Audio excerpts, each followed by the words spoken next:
मैं CA Rajesh Sharma, council member ICI. अपनी ICI की जर्नी में निकासा का इलेक्टेड वाइस चेयरमैन बन करके शुरू किया। फिर मैं लगातार 2 टर्म रीजनल काउंसिल का मेंबर रहा। 11-12 में मैं एनआईआरसी का चेयरमैन भी बना।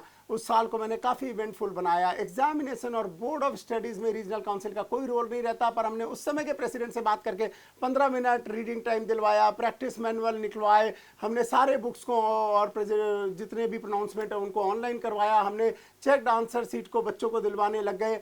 हम कंपनीज एक्ट में भी हम लोगों ने स्टैंडिंग कमेटी में 2009 से 11 के बीच में काफ़ी कुछ चेंज कराया, काफ़ी इंप्रूव करवाया। उसके बाद में लोकसभा में भी उस पर चर्चा कराई, राज्यसभा से भी उसको वापस कराया और इम्प्लीमेंटेशन के दौरान भी बहुत चेंजेस कराए। बैंक ऑडिट की लिमिट 2012 में 3 करोड़ से 20 करोड़ हो गई थी। उस समय हम लोगों ने बात करी और उसको एक बार के लिए हमने 6 करोड़ करा दिया था और उसके बाद फिर से वो 20 करोड़ हो गई। फिर आप लोगों की ही सपोर्ट से मैं इस काउंसिल में भी आ गया और काउंसिल मेंबर सारे लोग जॉइंटली काम करते हैं। 2020 में आईबीए ने कहा कि हम ये बैंक के ब्रांच ऑडिट को नहीं करा सकते हैं, तब हमने हाईएस्ट अथॉरिटी तक ये बातें पहुंचाई कि जरूरी है ये देश के लिए। 2021 में भी ऐसी कुछ बातें आई कि भाई र्यूमर्स थे कि भाई ब्रांचेस कम हो जाएंगी, उनके एडवांसेस की लिमिट बढ़ जाएगी। उस समय भी हम लोगों ने बातें करी। फिर आ गई बात नफरा की। नफरा को 2013 से 18 तक हम लोगों ने रोक के रखा और उसके बाद भी जितने डेट्रीमेंटल रूल थे वो हमने हटवाए 2018 में।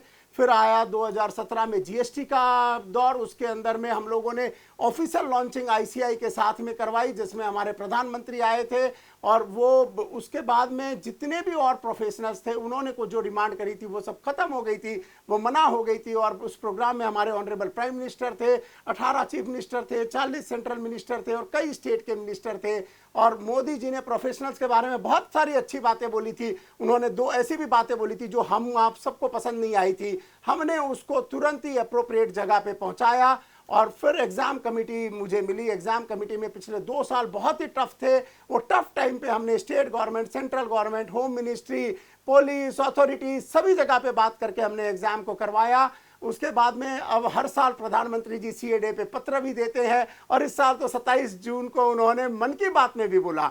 मेंबर्स इन इंडस्ट्री कमेटी मुझे मिली, उसका मैं वाइस चेयरमैन बना। वहां हम लोगों ने जॉब पोर्टल चालू कराए, ओवरसीज कैंपस स्टार्ट कराए, हमने एक्सपीरियंस सीए का कैंपस शुरू किया। पिछले साल चेयरमैन बना तब मैं पेंडेमिक के समय हमने एक हिस्ट्री क्रिएट करी कि जितने लोग हमारे यहाँ अप्लाई किए थे और जितनों को जॉब चाहिए थी उससे ज़्यादा लोग हम लोगों ने वहाँ पे निकाले। और बेसिकली दूसरे सीसीएम अब उसको देख रहे हैं तो काफ़ी अच्छा उसमें काम हुआ है। गवर्नमेंट अकाउंटिंग कमेटी में मैं अभी वाइस चेयरमैन हूं और मैं ये कह सकता हूं कि उसको नेक्स्ट 2 साल में बहुत ही ज़्यादा आगे काम बढ़ेगा, क्योंकि अब गवर्नमेंट ने फाइनेंस कमीशन में ये बोल दिया है कि Panchayati Raj, rural development, urban development, local bodies जिन किसी को भी ग्रांट मिलता है ये सब के सब लोग ऑनलाइन करवाएं अपने अकाउंट्स को और ऑडिट करवाएं और काफ़ी अच्छा एवेन्यू वहाँ पे जरूर क्रिएट होगा। मैं कहूँगा बैंक ऑडिट से भी ज़्यादा बड़ा एवेन्यू वहाँ पे क्रिएट होगा।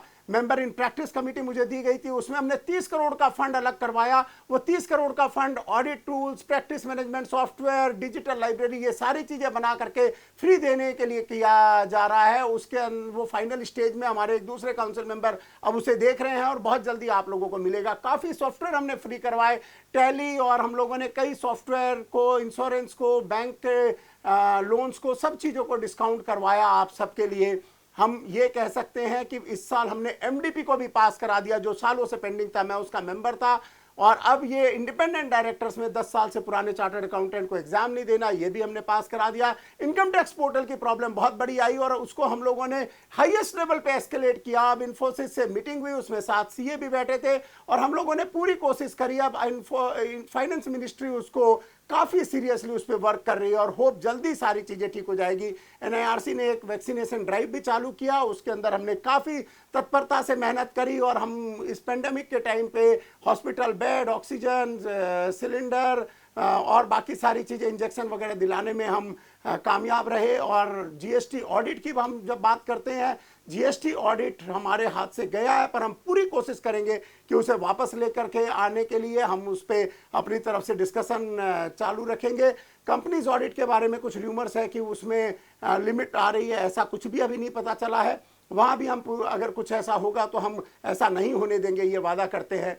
सभी प्रेसिडेंट्स ने मुझे bridge between government and ICI कहा है। मैं अपनी तरफ से पूरी कोशिश करूंगा कि जो कुछ भी रह गया है अपने गवर्नमेंट के साथ अच्छे संबंधों को यूज़ करते हुए उसको ज़रूर पूरा करूँगा।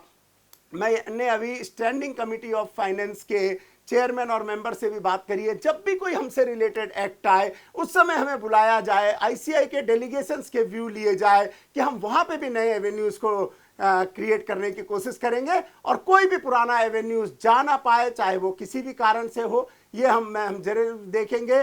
With this ICA Rajesh Sharma humbly declare my candidature for the upcoming ICICC elections. I promise to uphold the dignity of this profession and make it to take to greater heights. I request you to vote and support in the upcoming election.